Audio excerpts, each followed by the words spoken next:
Effect ന്യൂസിലേക്ക് ഇവർക്കും സുസ്വാഗതം. ആശംസ അർപ്പിച്ച് സംസാരിക്കുന്നതിനായി Norka Roots vice chairman doctor MA. Yusuf അലിയെ സാദരം ക്ഷണിക്കുന്നു.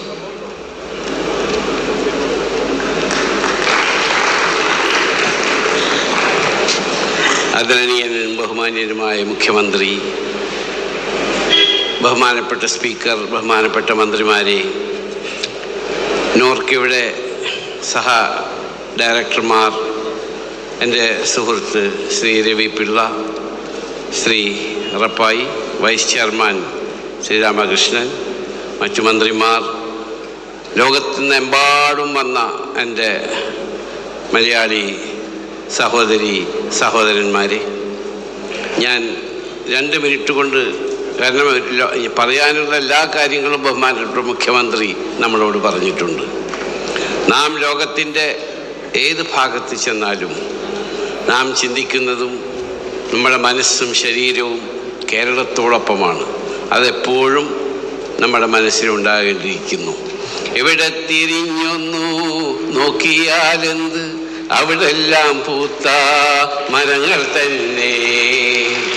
ഒരു കൊച്ചു കാറ്റെങ്ങാൻ വന്നു പോയാൽ തുരുതുരപ്പൂമഴ ആയി പിന്നെ എന്ന് മഹാകവി ചങ്ങമ്പുഴയുടെ ആ ഈരടികൾ ഞാൻ നിങ്ങളുടെ മുന്നിൽ ഇപ്പോൾ പാടുകയാണ്. കാരണം ഗൗരവകരമായ ഒരു പ്രസംഗത്തിന് ശേഷം കുറച്ച് ഒന്ന് റിലാക്സ് ആവട്ടെ എന്ന് വെച്ചിട്ടാണ്. ലോകത്തെമ്പാടും മലയാളികളുണ്ട്, മലയാളി സംഘടനകളുണ്ട്. അവിടെ നിന്നൊക്കെ വന്നവരാണ് നിങ്ങളെല്ലാവരും.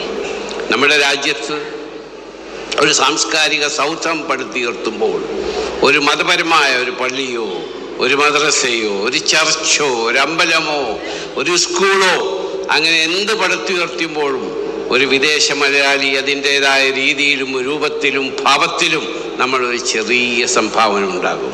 അത് അമേരിക്കയിൽ നിന്നുള്ളവരായാലും ശരി, യൂറോപ്പിൽ നിന്നുള്ളവരായാലും ശരി, ജപ്പാനിൽ നിന്നുള്ളവരായാലും ശരി, ആഫ്രിക്കയിൽ നിന്നുള്ളവരായാലും ശരി, ഗൾഫിൽ നിന്നുള്ളവരായാലും ശരി, എല്ലാവരും കേരളത്തെപ്പറ്റി ഓർക്കുന്നവരാണ്.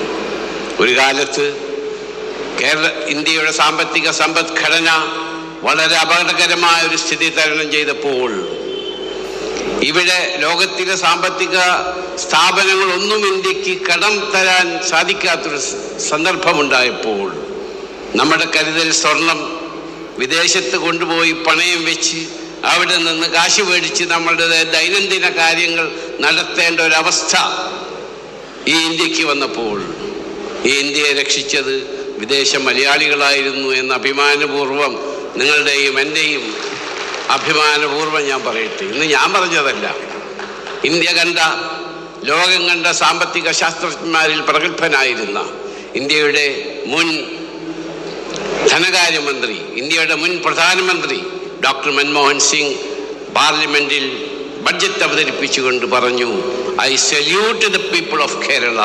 ഞാൻ കേരളത്തിലെ ജനങ്ങൾക്ക് സല്യൂട്ട് ചെയ്യുന്നു.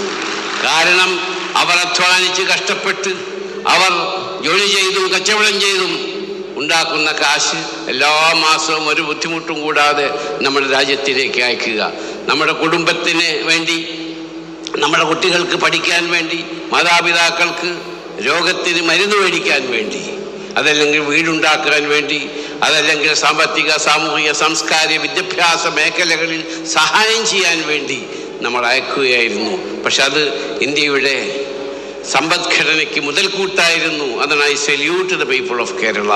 അതാണ് ലോകത്തിൻ്റെ എമ്പാടും. ഇപ്പം ഞാൻ ലോകത്തിലെ പല സ്ഥലങ്ങളിലും യാത്ര ചെയ്യുന്ന ആളാണ്, നിങ്ങൾക്കറിയാം. അത് എൻ്റെ കച്ചവടത്തിൻ്റെ അല്ലെങ്കിൽ എൻ്റെ വൈത്തിപ്പഴപ്പിൻ്റെ ഒരു ഭാഗമാണ്. അപ്പോൾ അവിടെയൊക്കെ ചെല്ലുമ്പോൾ മലയാളികളെ കാണാറും അവരുമായി സംസാരിക്കാറും അവരുമായി ഇടപഴകാറും. ഇപ്പം ഞാൻ ഡാവോസിൽ നിന്ന് സ്വിറ്റ്സർലൻഡ് വന്നപ്പോൾ എൻ്റെ സുഹൃത്ത്, അവിടുത്തെ കോൺഗ്രസ് പ്രസിഡന്റ് കൂടിയാണ് സ്വിറ്റ്സർലൻഡിലെ മിസ്റ്റർ ജോയ്, അദ്ദേഹം എന്നെ വീട്ടിൽ വിളിച്ചുകൊണ്ടുപോയി ഭക്ഷണമൊക്കെ തരികയുണ്ടായി. അപ്പോൾ നമ്മുടെ മലയാളികൾ എവിടെ ചെന്നാൽ ആ കൂട്ടായ്മ ഇഷ്ടപ്പെടുന്നു.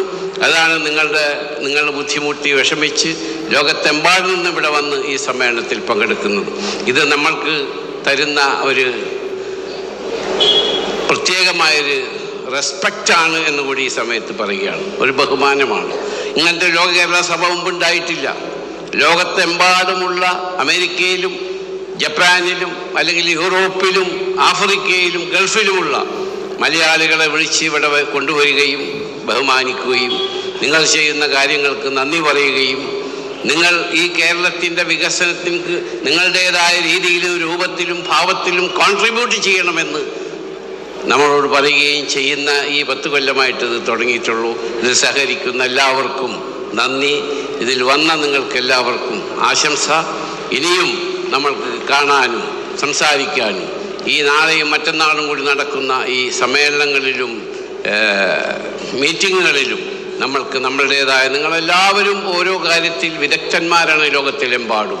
അത് സഹകരിക്കാനും നിങ്ങൾക്ക് കഴിയട്ടെ എന്ന് ആശംസിച്ചുകൊണ്ട് ബഹുമാനപ്പെട്ട മുഖ്യമന്ത്രിയോടും ഗവൺമെൻറ്റിനോടും പ്രത്യേക നന്ദി പറഞ്ഞുകൊണ്ട് ലോകത്തിലെമ്പാടും വന്ന നിങ്ങളോട് പ്രത്യേക അഭിനന്ദനം അറിയിച്ചുകൊണ്ട് ഞാൻ അവസാനിപ്പിക്കട്ടെ. ജയ് ഹിന്ദ്.